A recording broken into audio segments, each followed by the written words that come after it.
예, 오래간만에 느헤미야 본문을 가지고 설교하게 됐는데, 여러분 느헤미야라는 이름의 뜻을 아시는 분 있습니까? 느헤미야.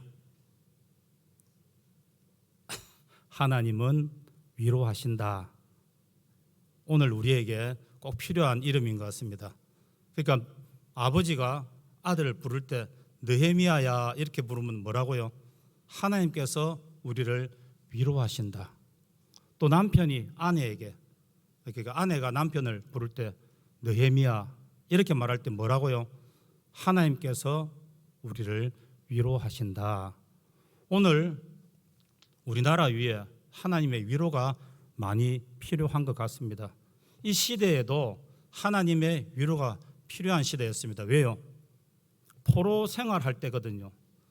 여러분, 우리가 한 70년간 남의 포로 생활하면 여러분 어떻게 했습니까?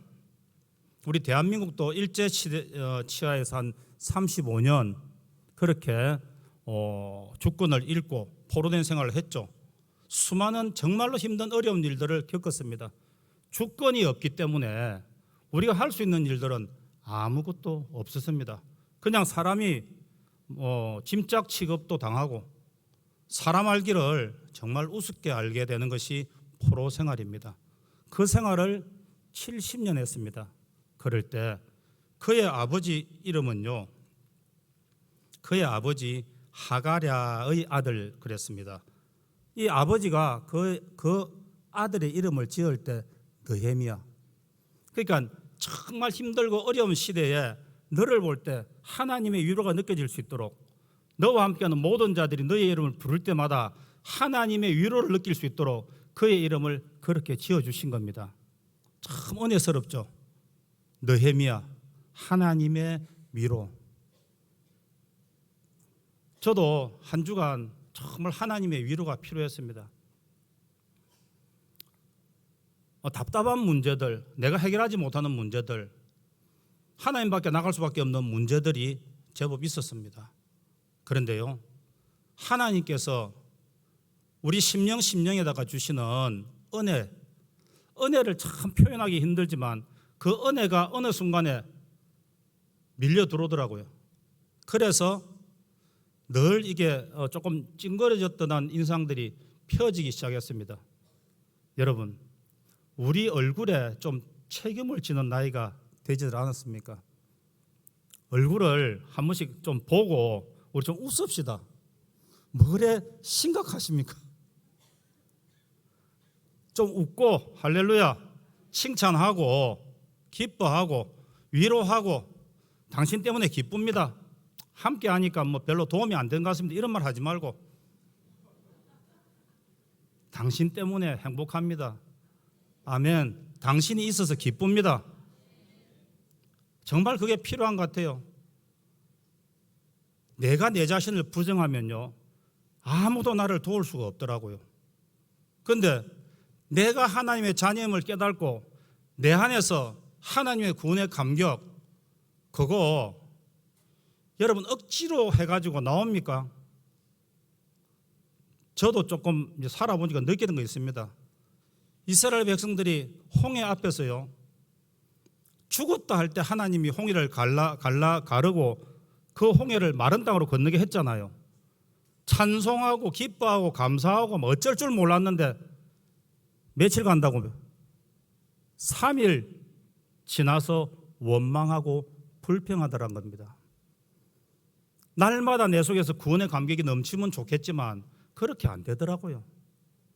그걸 위해서 내가 내 스스로가 하나님의 자녀임을 믿고 주님이 항상 기뻐하라, 쉬지 말고 기도해라, 범사에 감사해라, 그래서 명령하신 거예요.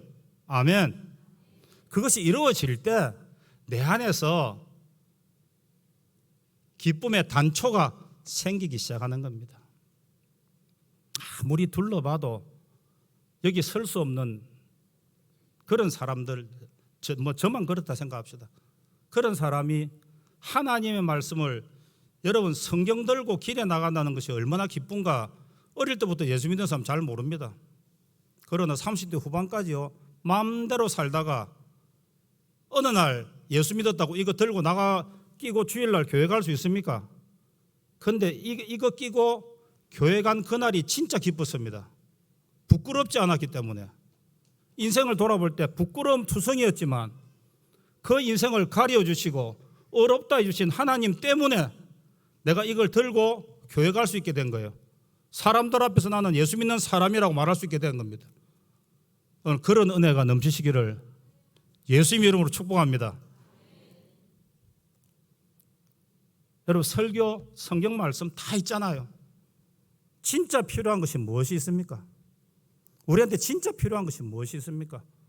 오늘 내가 감사를 잃어버리면요, 아무것도 안 될 것 같아요. 내가 관심을 잃어버리면 아무것도 안 될 것 같아요. 교회가 무슨 일을 한다 할 때 관심이 없으면 아무것도 안 돼요. 관심이 없으면 안 보인대도요. 근데 관심이 있으면 다 보여요. 어느 날 차를 바꾸려고 생각하는 순간부터 뭐만 보입니까? 차만 보인대도. 온통 차들만 보여요. 악기 다룬 사람이 기타를 한번 내 것이 좀 바꿔야 되겠다 생각하는 순간부터 막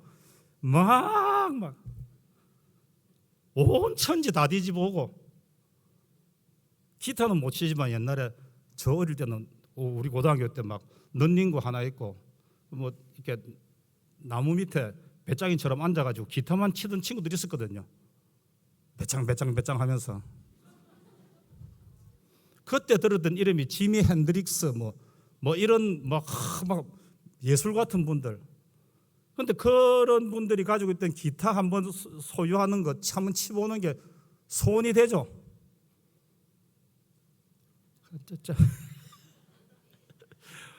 우리나라 계절이 너무 많아가지고 봄, 여름, 가겨울, 그 다음에 간절기.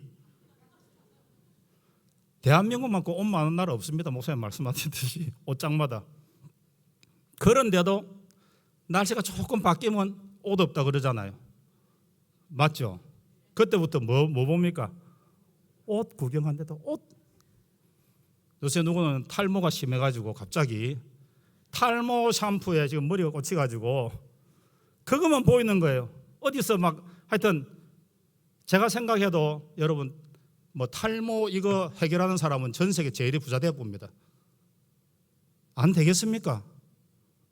해결만 하면요. 그런 약만 만들어내면 전 세계 부자 될 것 같습니다.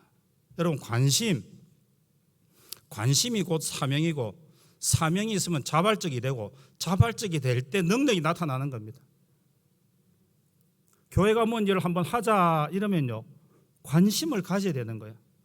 관심을 가져보면 어떻게 하는 방법도 나와요. 남이 못하는 생각도 나올 수 있는 거예요.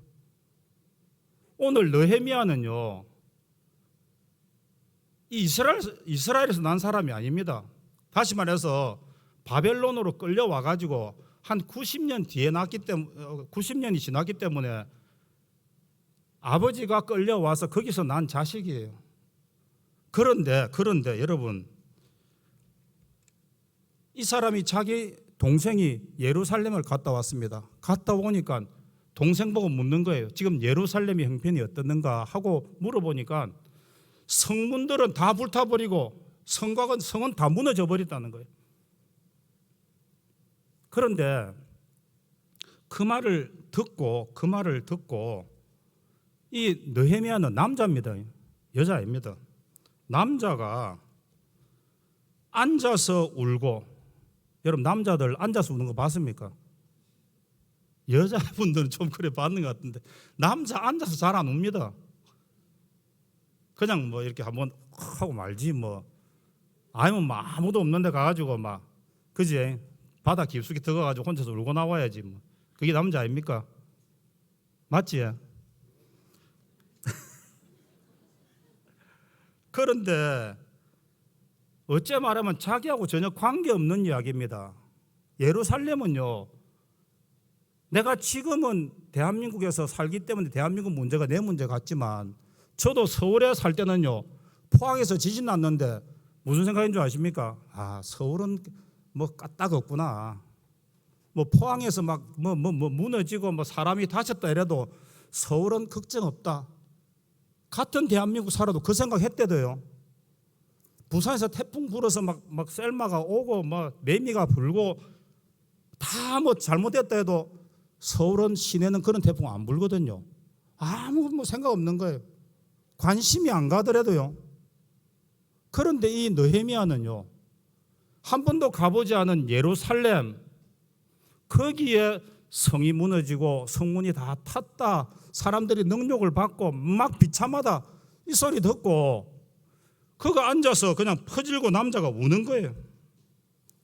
그러고 나서 수일 동안 슬퍼하며 하늘의 하나님 앞에 금식하며 기도했답니다.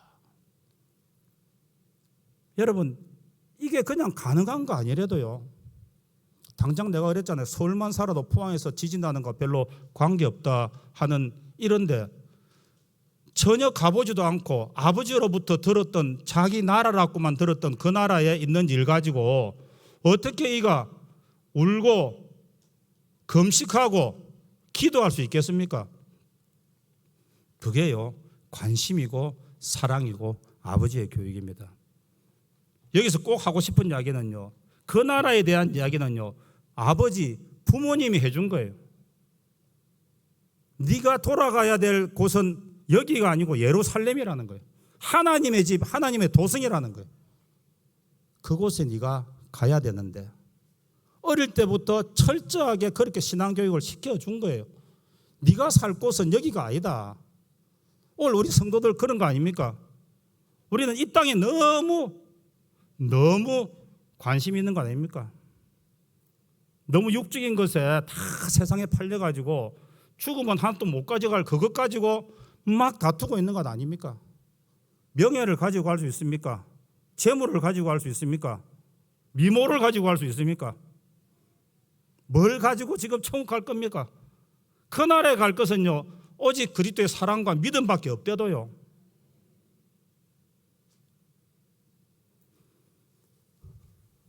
그것 때문에 고민하고 그것 때문에 사랑하고 그것 때문에 눈물 흘려야 되는데 그거 말고 주식 떨어지면 걱정하고 집값 떨어지면 걱정하고 컴퓨터에 집었는데 자꾸만 그게 왜 뜨는지 몰라요. 삼성중공업 1,700원 왔다 갔다 지웠는데 자꾸 뜨네.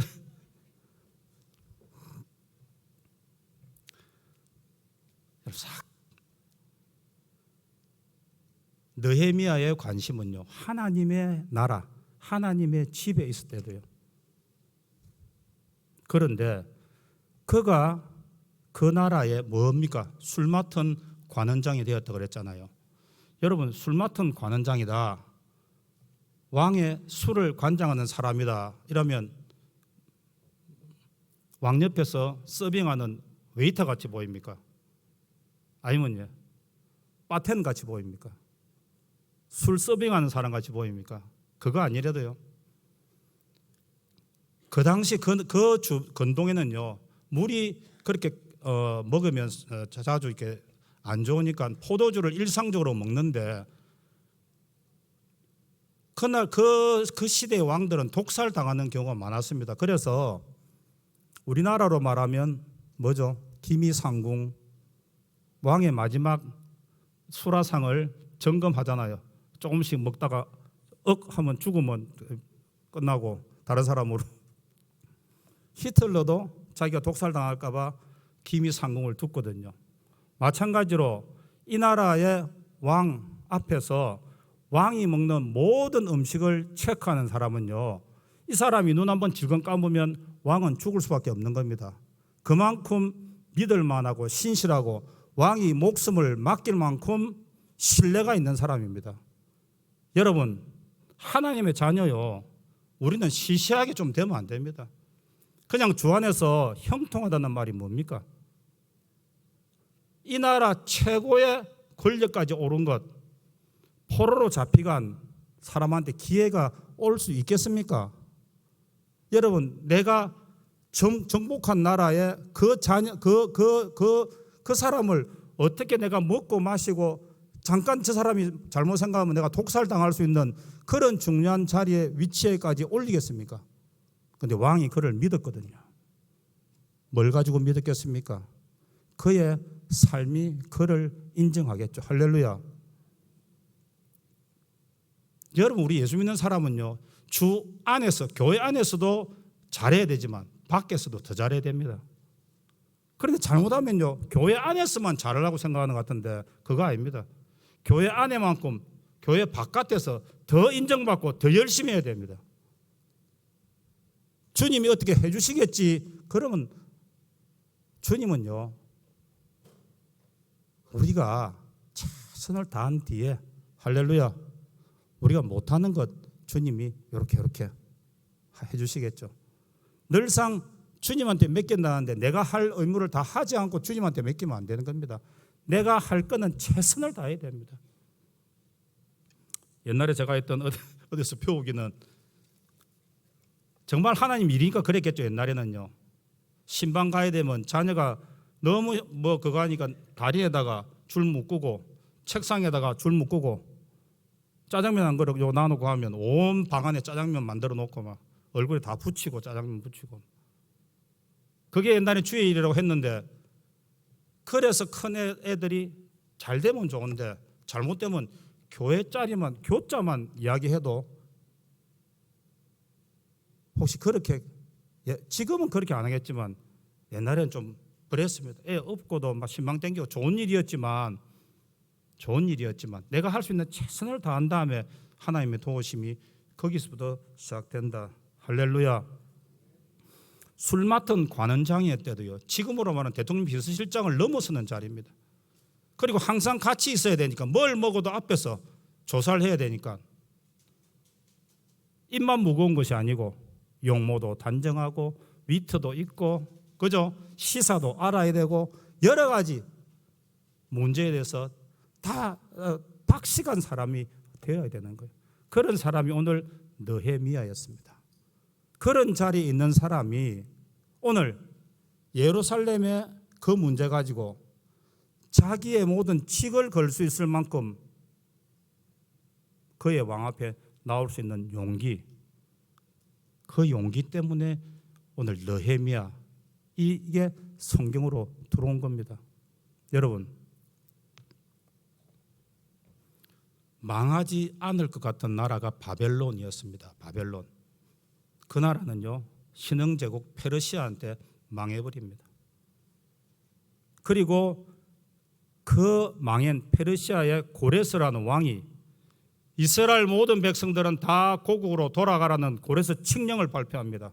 그리고 1차, 2차, 3차에 걸쳐서 이스라엘 백성들은 다 어디로 갑니까? 고향으로 돌아갈 수 있게 됩니다. 여러분 알다시피 대한민국도 해방될 때 우리는요, 1945년도에 해방될 거라는 꿈도 못 꿨습니다. 무슨 능력이 있었습니까? 무슨 힘이 있었습니까?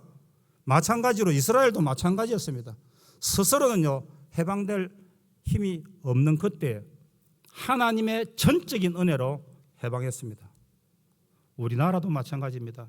전혀 가망 없던 이 나라를 하나님의 은혜로 미국을 들어서 해방시킨 겁니다. 믿습니까? 여러분, 내 때에 뭔가 안 이루어진다고 하나님 일 안 하시는 거 아닙니다. 무조건 내 때에 다 경험하려고, 다 응답받으려고 하지 마십시오. 어떤 거는요, 430년 걸린대도요. 아시죠? 애굽에 종살이 하던 사람들이 종살이 시작할 때부터 기도했는데 그 사람이 430년까지 살았으면 다행이지만 그 전에 다 죽었잖아요. 그런데 하나님 일 안 합니까? 하나님이 때가 찼을 때, 430년이 지났을 때 모세를 세워서 출애굽하잖아요. 1차, 2차, 3차 포로가 돌아오게 될 때 오늘 이 느헤미야는요, 하나님 아버지 앞에 금식하고 기도하면서 예루살렘 문제를 가지고 나아갔습니다. 여러분, 오늘은 설교를 여기서 마칠 건데요, 우리가 제일 먼저 가져야 될 것은요, 교회가 말하든, 여러분 가정에서 누가 이야기를 하든, 여러분 옆에 사람이 누가 신음소리를 내든, 여러분 우리 다 관심을 가집시다. 사랑으로 관심을 가집시다. 그때부터요, 하나님의 기적이 일어나기 시작하는 겁니다. 귀를 기울입시다. 내가 안 보여서 관심을 안 가니까 안 보이는 것뿐이에요. 관심을 안 가지면 안 보인대도요. 맞죠? 내가 누구를 알고 나니까 그 집이 보이더라도 그 집이 일하는 사무실도 보이고 그 집이 일하는 공장도 보이고 그 집의 가정도 보이고 그 집의 자녀들의 이제 상태까지 보이기 시작하더라도요. 그전에는요 늘 봐도 몰랐어요. 그 집의 이름도 잘 못 외웠어요. 그런데 관심 가지고 알려고 노력할 그때부터 보이더라는 거죠. 그 사람은 여전히 거기 있는데 여러분 우리 모두 다 하나님의 나라가 말하고자 하는 방향을 집중하시고 또 우리 교회가 나가고자 하는 방향이 어딘지를 여러분 관심 가지고 봅시다. 그리고 한 발을 내디뎌서 거기에 함께 합시다. 그럴 때 하나님은 우리 생각하는 이상으로 하나님이 일을 하실 겁니다. 사랑으로 그저 눈물로 기도로 우리 교회를 든든히 세워갑시다. 무너진 성, 불타버린 그 성문들도 다 우리가 이제 하나하나 보수해 나갑시다. 상처받았던 마음들, 우리 상처받았던 교회도 우리가 남한테 맡기지 말고 바로 세워 나갑시다. 아멘.